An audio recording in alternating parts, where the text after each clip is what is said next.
Hi, my name's Austin, and today I'm going to tell you why Derek Jeter should be the second unanimous Hall of Famer after his teammate Mariano Rivera was inducted into the Hall of Fame this year as the first ever unanimous Hall of Famer.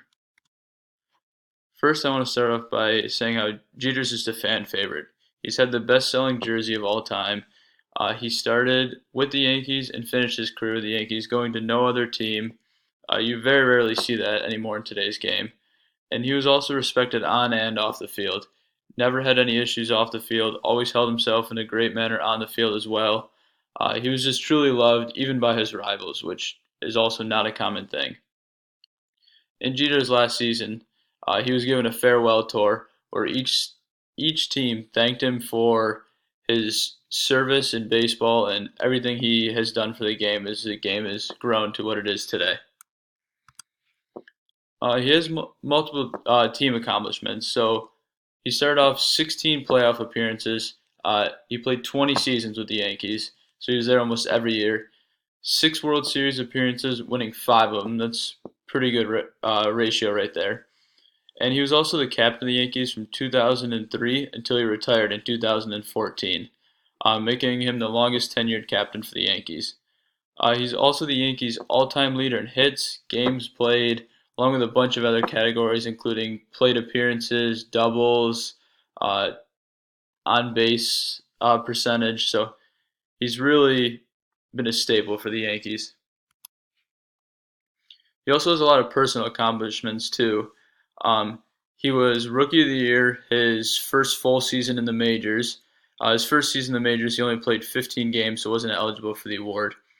He's been a 14-time All-Star out of the 20 seasons he's played in the majors, and in 2000 he was a World Series MVP.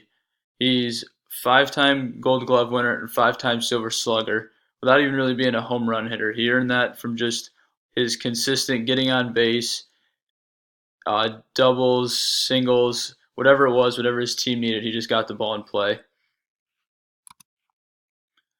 So he should be the second unanimous Hall of Famer.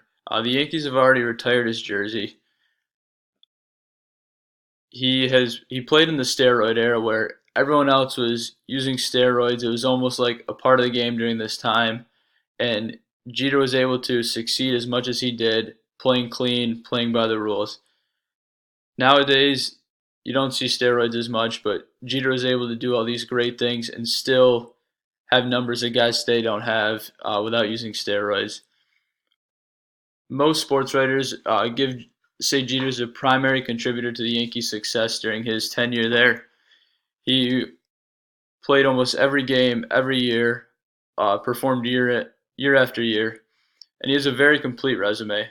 You can't ask for a guy that's done more things than him. Been to multiple World Series, won multiple World Series. He leads the majors in multiple offensive categories in the regular season and the postseason, whether it's at bats, plate appearances, doubles, singles. He's done it all. He also has amazing defense at shortstop.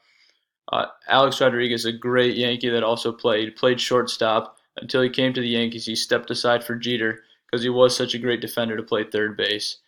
And this is why Jeter, when he is eligible for the Hall of Fame in 2020, should be the second unanimous Hall of Famer.